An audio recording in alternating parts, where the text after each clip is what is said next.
नमस्कार. आजच्या करिअरच्या नव्या दिशा या कार्यक्रमात मी किशोर आपल्या सर्वांचं सहर्ष स्वागत करतो. हुनर को मिले जब सही पहचान, सफलता बन जाती है आसान. कौशल की राह पर जो बढ़ता है वही भविष्य में आगे बढ़ता है. मित्रांनो, आजच्या स्पर्धात्मक युगात केवळ पदवी शिक्षणच नव्हे तर कौशल्याधारित शिक्षणालाही मोठं महत्त्व प्राप्त झालं आहे. उद्योग, सेवा आणि तांत्रिक क्षेत्रात रोजगाराच्या असंख्य संधी उपलब्ध होत आहेत. या संधीचं दार उघडून देणारी महत्त्वाची संस्था म्हणजे औद्योगिक प्रशिक्षण संस्था अर्थातच ITI. मित्रांनो, आज आपल्यासोबत आहेत बल्लारपूर खासगी ITIचे प्राचार्य जाहिद अन्सारी सर. ते आपल्याला ITI शिक्षणाचं महत्त्व, विविध ट्रेड्स, रोजगाराच्या संधी, स्वयंरोजगाराच्या शक्यता आणि विद्यार्थ्यांसाठी आवश्यक मार्गदर्शन याविषयी सविस्तर माहिती देणार आहेत. तर चला जाणून घेऊया ITI क्षेत्रातील उज्जवल करिअरच्या संधींबद्दल. नमस्कार सर. आकाशवाणी के इस विशेष कार्यक्रम में मैं किशोर आपका आदरपूर्वक स्वागत करता हूँ. नमस्कार सर, बहुत बहुत धन्यवाद आपका. सर, सबसे पहले हमारे श्रोताओं को बताइए कि ITI क्या है और इसका उद्देश्य क्या है. तो सबसे पहले मैं बताना चाहता हूँ ITI जो एक इंडस्ट्रियल ट्रेनिंग इंस्टीट्यूट है, एक तरह का एक कॉलेज है जहाँ पे विद्यार्थियों को टेक्निकल नॉलेज दिया जाता है. उसे बच्चों को ऐसा बनाया जाता है कि उसके हाथों में एक स्किल आए और वो इंडस्ट्री में काम कर सके. और ये स्किल आने के बाद विद्यार्थी गवर्नमेंट सेक्टर में अप्लाई कर सकते हैं या प्राइवेट सेक्टर में अप्लाई कर सकते हैं या खुद का स्वयं का रोजगार कर सकते हैं. सर, आज के समय में ITI शिक्षा का महत्व क्यों बढ़ रहा है? पहले ऐसा हुआ करता था कि काफी ज्यादा काम जो है लेबर के थ्रू कराया जाता था कि कहाँ पे वहाँ पे अनस्किल्ड लेबर लग रहे हैं, भारी वजन उठाना है या काम करना है. आजकल सब ऑटोमेशन हो गया है, हर काम मशीन से होता है, तो वहाँ पे हमें स्किल टेक्नीशियन की जरूरत है. और अगर विद्यार्थी अगर पढ़ाई नहीं करते हैं तो उन्हें इंडस्ट्री में जॉब नहीं मिलेगा और अच्छा रोजगार भी नहीं मिल पाएगा. तो ITI के माध्यम से विद्यार्थियों को एक टेक्निकल नॉलेज मिलेगा, एक स्किल आएगा हाथ में जो इंडस्ट्री में अच्छे से काम कर सकेंगे. कोई मशीन ऑपरेट कर सकेगा, इलेक्ट्रिशियन का काम कर सकेगा. तो इसलिए ITI का बहुत महत्व है. अगर वो विद्यार्थी करते हैं तो रोजगार का काफी अच्छा स्रोत है. उसी तरह विद्यार्थियों के लिए ITI में कौन कौन से प्रमुख ट्रेड उपलब्ध है? वैसे देखा जाए तो यहाँ पे दो किस्म के ट्रेड होते हैं, एक इंजीनियरिंग, एक नॉन इंजीनियरिंग. तो दोनों मिला के 130 के ऊपर ट्रेड है, काफी ज्यादा ट्रेड है. लेकिन हर ITI में बहुत कम होते हैं, सभी के सभी नहीं होते हैं. तो बेसिकली जो फेमस ट्रेड है वो मैं बताना चाहता हूँ. उसमें है electrician, fitter, mechanic diesel, wireman, welder, COPA जो कंप्यूटर ऑपरेटर है, प्रोग्रामिंग असिस्टेंट है कोपा. उसके बाद रेफ्रिजरेशन एंड एयर कंडीशनिंग है. ऐसे बहुत सारे ट्रेड है जो हमारे आसपास ITI में उपलब्ध है. किसी विद्यार्थी को जैसे कि 10वीं या 12वीं के बाद ITI में प्रवेश करना है तो उसकी क्या प्रक्रिया होती है? देखा जाए बेसिकली तो ITI में प्रवेश करने के लिए 10वीं जो है एलिजिबिलिटी है कि 10वीं के बाद ही हम एडमिशन ले सकते हैं. अच्छा. अगर कोई कारणवश अगर उसने एडमिशन नहीं लिया और 11वीं 12वीं कर लेता है तो 12वीं के बाद भी वो प्रवेश ले सकते हैं. और इसके लिए सबसे मेन होता है कि ऑनलाइन जो फॉर्म है वो फिलअप करना है. और जो भी एडमिशन प्रोसेस है वो कैप के थ्रू होता है, जो सेंट्रलाइज एडमिशन प्रोसेस हम बोलते हैं कैप. हाँ. उसके थ्रू ही एडमिशन होता है. तो स्टूडेंट को फर्स्टली रजिस्ट्रेशन करना है ऑनलाइन. एक पर्टिकुलर हमें शेड्यूल मिल जाता है गवर्नमेंट की तरफ से, महाराष्ट्र गवर्नमेंट की तरफ से कि रजिस्ट्रेशन कब स्टार्ट हो गए, एंड कब हो गए, कैप राउंड कब स्टार्ट हो गए. तो सबसे पहले वो शेड्यूल हमें डाउनलोड करना पड़ेगा और उसके अकॉर्डिंग स्टूडेंट जो है वेबसाइट से ncvtmis.gov.in वेबसाइट में जाके रजिस्ट्रेशन कर सकते हैं और वो शेड्यूल के हिसाब से अप्लाई कर सकते हैं. सर, जैसे अभी आपने बताया कि ITI में काफी सारे ट्रेड हैं और हमारे आजू बाजू के कॉलेजेस में भी कई सारे ट्रेड उपलब्ध है. अगर विद्यार्थियों को कोई ट्रेड का चयन करना है तो उस समय किन बातों का ध्यान उन्हें रखना चाहिए? मेनली ऐसा है कि सबसे पहले वो विद्यार्थी को रुचि किस चीज में है, सबसे पहले वो जानना जरूरी है. तो विद्यार्थी को अगर पहले से ही अगर सपोज उसे कंप्यूटर में रुचि है तो उसे कंप्यूटर लेना चाहिए. अगर आपने देखा होगा कोई विद्यार्थी बचपन से ही कुछ वायरिंग, कुछ इलेक्ट्रिक का काम करते हैं तो अगर उसे इलेक्ट्रिसिटी जैसा इस काम में रुचि है तो उसे इलेक्ट्रिशियन ट्रेड लेना चाहिए. तो सबसे मेन आता है रुचि. उसके बाद आता है कि डिमांड क्या चीज है. तो हम जिस एरिया में रहते हैं उस एरिया में कंपनीज काफी ज्यादा है. फॉर एग्जाम्पल पेपर मिल है, कोल इंडस्ट्रीज है और तो मेटल्स इंडस्ट्री भी है. तो मेरे हिसाब से पहले तो है रुचि. अगर विद्यार्थी में जो रुचि है तो वो उसे ले पहले. और दूसरा है डिमांड. जो हमारे एरिया में डिमांड है, फिटर का डिमांड है, इलेक्ट्रिशियन का डिमांड है, वेल्डर का डिमांड है, तो उस हिसाब से हम फाइनलाइज कर सकते हैं कि हमें कौन सा ट्रेड लेना चाहिए। आज के वर्तमान समय में कौन से ऐसे आईटीआई ट्रेड है जो रोजगार की दृष्टि से सबसे अधिक मांग में है? हमारे एरिया में जैसा मैंने आपको बताया कि कोल इंडस्ट्री है, पेपर इंडस्ट्री है और स्टील काफ़ी हमारे एरिया में अवेलेबल है। हाँ। तो उसको देखते हुए फिटर का ट्रेड काफ़ी अच्छा है, इलेक्ट्रिशियन ट्रेड अच्छा है, उसके बाद है मैकेनिक डीजल है एंड वेल्डर ट्रेड है। हाँ। और कोपा है जो कंप्यूटर ऑपरेटर प्रोग्रामिंग असिस्टेंट है। ये ट्रेड काफ़ी अच्छे हैं हमारे एरिया में और इनकी ज़्यादा मांग है। आईटीआई करने के बाद विद्यार्थियों के लिए रोजगार के कौन कौन से अवसर उपलब्ध होते हैं? आईटीआई करने के बाद अगर विद्यार्थियों को गवर्नमेंट सेक्टर में जाना है तो उसके लिए रेलवे, महाजेनको, महाट्रांसको, पीडब्ल्यूडी है। उसके बाद जितने भी गवर्नमेंट फर्म है वहाँ पे काफ़ी मात्रा में वैकेंसीज निकलती है। अच्छा। अगर आप देखते हैं कि अगर इंजीनियरिंग या पॉलिटेक्निक के लिए अगर 40-50 जगह निकलती है तो आईटीआई के लिए 5 से 10 हजार जगह निकलती है। तो बहुत ही अच्छा अपॉर्चुनिटी है विद्यार्थी के लिए।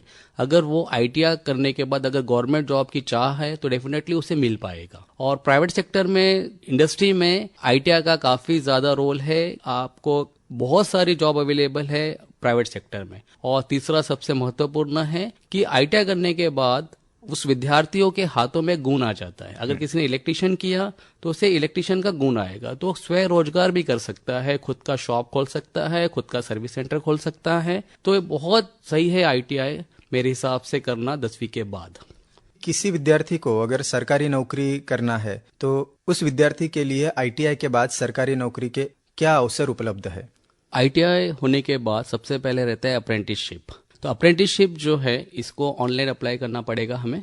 और ऑनलाइन अप्लाई करने के बाद विद्यार्थी का चयन हो जाता है एक इंडस्ट्री में और उस अप्रेंटिसशिप के दौरान विद्यार्थियों को स्टाइपेंड भी दिया जाता है। और उसके दौरान गवर्नमेंट नौकरी है, सरकारी नौकरी है, इसके जो एडवर्टाइजमेंट जो है आते हैं, न्यूज़पेपर में आते हैं, ऑनलाइन आते हैं और उस एडवर्टाइजमेंट को देखते हुए हमें अप्लाई करना पड़ेगा। उसमें डेट मेंशन होता है कि ये डेट तक आपको अप्लाई करना है। उस डेट के अंदर अप्लाई करना होगा विद्यार्थी को और उसके लिए कोई एग्जाम रहेगी, एग्जाम देना है, इंटरव्यू देना है और उनका सिलेक्शन हो जाएगा गवर्नमेंट में। आईटीआई करने के बाद अगर कोई विद्यार्थी चाहता है कि वो सरकारी नौकरी ना करे और उसे खुद का स्वयं रोजगार शुरू करना है तो वो किस तरह से कर सकता है? स्वयं रोजगार तो काफ़ी अच्छा है कि विद्यार्थी चालू रखे, क्योंकि स्वयं रोजगार से उसे भी रोजगार मिलेगा और उसके अंडर जितने भी कर्मचारी रहेंगे उसे भी रोजगार मिलेगा। तो स्वयं रोजगार चालू करने के लिए जैसे एक ट्रेड में आपको बताता हूँ, फिटर। तो फिटर अगर स्टूडेंट करता है तो एक फैब्रिकेशन का शॉप वो ओपन कर सकता है। सभी पता है कि फैब्रिकेशन हमें कितना ज़रूरत है। हमारे घर में विंडोज़ है, उसके ग्रिल्स है, डोर्स है, ये सब फैब्रिकेशन के थ्रू बनते हैं। तो एक स्वयं का रोजगार वो बना सकता है। और हर घर में इलेक्ट्रिशियन जो है बहुत ज़रूरी होता है वायरिंग करने के लिए और जो भी अप्लायंसेस फिटिंग करने के लिए। तो इलेक्ट्रिशियन ट्रेड वाला भी जो है वो स्वयं का रोजगार एक खुद का सर्विस सेंटर चालू कर सकता है। रेफ्रिजरेशन एयर कंडीशनिंग एक ट्रेड है आईटीआई में, जिसके थ्रू वो स्वयं का रोजगार चालू करके फ्रिज, एसी इसका दुरुस्त करने का एक व्यवसाय स्टार्ट कर सकता है। तो जो इतने भी ट्रेड है, ये ट्रेड करने के बाद विद्यार्थियों के हाथों में गुण आता है और वो गुण के हेल्प से वो एक स्वयं का रोजगार चालू कर सकता है। सर, आपने जैसे अभी बताया था अप्रेंटिसशिप, तो मुझे बताइए ये अप्रेंटिसशिप क्या होती है और इसका विद्यार्थियों को क्या लाभ मिलता है? ये अप्रेंटिसशिप जो होती है एक आईटीआई कोर्स खत्म करने के बाद ये उद्योग में जाके, इंडस्ट्री में जाके एक ट्रेनिंग होता है। तो आईटीआई जो है ये इंडस्ट्रियल ट्रेनिंग इंस्टीट्यूट है। यहाँ पे हम 2 साल का कोर्स है या 1 साल का कोर्स है, हम पूरा करा देंगे बच्चों का, स्टूडेंट्स का। लेकिन वो करने के बाद उसे इंडस्ट्री में जाके ट्रेनिंग लेना होता है, तो उसे हम बोलते हैं अप्रेंटिसशिप। और ये अप्रेंटिसशिप के लिए गवर्नमेंट काफ़ी ज़ोरों से इसका कर रही है कि हर एक विद्यार्थी को अप्रेंटिसशिप मिले। उसके लिए गवर्नमेंट ने एक स्कीम लगाया है कि स्टाइपेंड का कंपलसरी होने की वजह से हर इंडस्ट्री को स्टाइपेंड देना होगा उस विद्यार्थियों को। अप्रेंटिसशिप अप्लाई करने के लिए हर इंडस्ट्री का एक शेड्यूल होता है, उस शेड्यूल में जाके अप्लाई करना पड़ेगा हमें। और अगर हमारा चयन होता है, हमारा नंबर लगता है, तब जाके हम उस इंडस्ट्री में अप्रेंटिसशिप कर पाएगी। तो उसके लिए सबसे महत्वपूर्ण है कि हम जो कोर्स कर रहे हैं वो हम अच्छे से करें, मन लगा के करें और अच्छे मार्क्स लाए। अगर अच्छे मार्क्स आएंगे तो अच्छे ही इंडस्ट्री में हमें अप्रेंटिसशिप करने का मौका मिलेगा। जी, सही कहा आपने। अगर हम पढ़ाई अच्छे से करते हैं तो हमें अपॉर्चुनिटीज भी अच्छी ही मिलती बिल्कुल जाएगी। सर। सर, मुझे बताइए कि लड़कियों के लिए आईटीआई में कौन कौन से अच्छे करियर विकल्प उपलब्ध है? जैसे कुछ लड़कियों को भी अगर हार्ड वर्किंग नहीं करना है, उसे सॉफ्ट काम करना है, तो उसके लिए भी काफ़ी ट्रेड्स अवेलेबल है, जैसे कि फैशन डिज़ाइनिंग है, कोपा है, इलेक्ट्रीशियन है, जिसमें उतना हार्ड वर्क नहीं है। कोई विद्यार्थी अगर 10वीं के बाद आईटीआई करता है तो आईटीआई करने के बाद आगे उच्च शिक्षा प्राप्त करने के अवसर उसे उपलब्ध होते हैं? हाँ, 10वीं के बाद अगर कोई विद्यार्थी आईटीआई करता है तो बिल्कुल उसे उच्च शिक्षा के लिए मौका मिलेगा। 2 साल का आईटीआई करने के बाद उसे डायरेक्ट सेकंड ईयर पॉलिटेक्निक में एडमिशन मिलेगा। जो पॉलिटेक्निक जो है वो एक डिप्लोमा कोर्स है इंजीनियरिंग का। उसमें अगर कोई इलेक्ट्रिशियन से अगर करता है आईटीआई तो उसे इलेक्ट्रिकल इंजीनियरिंग में एडमिशन मिलेगा। अगर कोई फिटर से करता है तो उसे मैकेनिकल इंजीनियरिंग में मिलेगा। कंडीशन वही है कि इंजीनियरिंग ट्रेड उसे चूज करना पड़ेगा आईटीआई करते समय, और डिप्लोमा करने के बाद भी उसे मौका मिलेगा डिग्री करने का इंजीनियरिंग में, बीटेक या बी, और आगे एमटेक, पीएचडी और भी कर सकता है। मैं आपको बताना चाहूंगा कि जब मैं बीटेक कर रहा था तो मेरा जो मित्र साथ में मेरे साथ था तो उसने पहले आईटीआई किया, अप्रेंटिसशिप करके जॉब कर रहा था, और वहां पे उसके जो फ्रेंडशिप सर्कल में उसे बताया गया कि आगे पढ़ना चाहिए और उसे मोटिवेट किया गया। तो वो आईटीआई करने के बाद उसने पॉलिटेक्निक, बीटेक करने के बाद एक अच्छी इंडस्ट्री में जॉब कर रहा है। ऐसा नहीं कि आईटीआई करने के बाद आप एक टेक्नीशियन के रूप में ही काम करोगे, आप आगे पढ़ाई करके एक अच्छे इंजीनियर और मैनेजर लेवल पे भी काम कर पाओगे। तो हम देख सकते हैं कि आईटीआई करने के बाद भी विद्यार्थियों के लिए कई सारे उच्च शिक्षा के अवसर यहाँ पर उपलब्ध है। उद्योगों की आवश्यकता के अनुसार विद्यार्थियों में कौन कौन से कौशल विकसित होने चाहिए, इस बारे में बताइए। हम टेक्निकल नॉलेज स्टूडेंट्स को प्रोवाइड तो करेंगे, लेकिन इंडस्ट्री में टेक्निकल नॉलेज के अलावा भी काफ़ी कुछ सीखने की ज़रूरत है विद्यार्थियों को। जैसे कि मैंने बताया है कि कम्युनिकेशन स्किल ज़रूरी है, बातचीत कैसा करना है, पर्सनालिटी डेवलपमेंट है, और उसके अलावा वहाँ पे जाने के बाद इंडस्ट्री में जो भी चीज़ है उसको अडॉप्ट करना भी उसे सीखना चाहिए। काफ़ी स्टूडेंट ऐसे होते हैं कि यहाँ पे काफ़ी अच्छे मार्क्स लाते हैं, लेकिन इंडस्ट्री में जाने के बाद वहाँ का एटमॉस्फेयर उन्हें सूट नहीं होता है, तो वो ड्रॉप करके वो वापस आ जाते हैं। तो मुझे सब विद्यार्थियों से एक ही है कि वो चीज़ों को सीखे, वहाँ अडॉप्ट करना सीखे। आपको कुछ महीने तकलीफ होगी, लेकिन धीरे धीरे आप उस एटमॉस्फेयर में ढल जाओगे और डेफिनेटली कुछ अच्छा करोगे आप। सर, मुझे लगता है कि आपकी ये बातें सुनकर, आपका ये मार्गदर्शन सुनकर कई बच्चों को प्रेरणा मिलेगी और उनके पेरेंट्स भी यही चाहेंगे कि हमारे बच्चों ने आईटीआई करना चाहिए और जीवन में आगे बढ़ना चाहिए। अगर कोई विद्यार्थी आईटीआई में प्रवेश लेना चाहता है, उसकी इच्छा है कि आईटीआई में वो प्रवेश ले, तो ऐसे विद्यार्थियों को, साथ ही उनके पालकों को, उनके पेरेंट्स को आप क्या संदेश देना चाहोगे?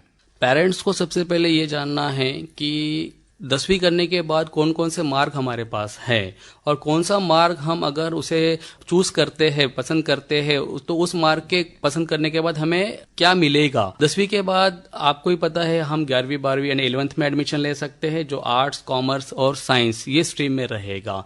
मैं पालक को ये बोलना चाहूँगा कि अगर वो अपने बच्चों को जल्दी रोजगार देना चाहते हैं तो 10वीं के बाद आईटीआई कराए, और आईटीआई कराने के बाद बच्चों के हाथों में स्किल आएगा। और मैंने भी पहले बताया है, गवर्नमेंट सेक्टर, प्राइवेट सेक्टर और खुद का स्वयं रोजगार वो यानी खुद का बिजनेस वो कर पाएंगे। कम समय में हमें आगे बढ़ना है तो 10वीं के बाद आईटीआई करना समझदारी है। सर, आज आपण आयटीआय शिक्षणाचं महत्त्व, विविध ट्रेड्स, रोजगार आणि स्वयंरोजगाराच्या संधी तसंच विद्यार्थ्यांसाठी आवश्यक मार्गदर्शन याविषयी अतिशय मोलाची माहिती दिली, त्याबद्दल आपले मनपूर्वक आभार। बहुत बहुत धन्यवाद सर, आपने भी मुझे बुलाया और मुझे काफ़ी अच्छा लगा ये बात करके, और विद्यार्थियों को मार्गदर्शन करके मुझे मौका मिला कि मैं आपके माध्यम से जो विद्यार्थी है उसे मार्गदर्शन दूं, और इसलिए मैं भी आकाशवाणी चंद्रपुर का धन्यवाद देता हूं। विद्यार्थी मित्रांनो, यशस्वी करिअरसाठी केवळ पदवी नव्हे तर कौशल्य, मेहनत आणि योग्य दिशा देखील तितकीच महत्त्वाची असते। आयटीआय हे विद्यार्थ्यांना कौशल्याधारित शिक्षण देऊन आत्मनिर्भरतेकडे नेणारे एक प्रभावी व्यासपीठ आहे। याच संदेशासह आज आपण इथंच थांबूया। पुन्हा भेटूया पुढच्या कार्यक्रमात। तोपर्यंत ऐकत रहा आकाशवाणी। नमस्कार। नव्या दिशा।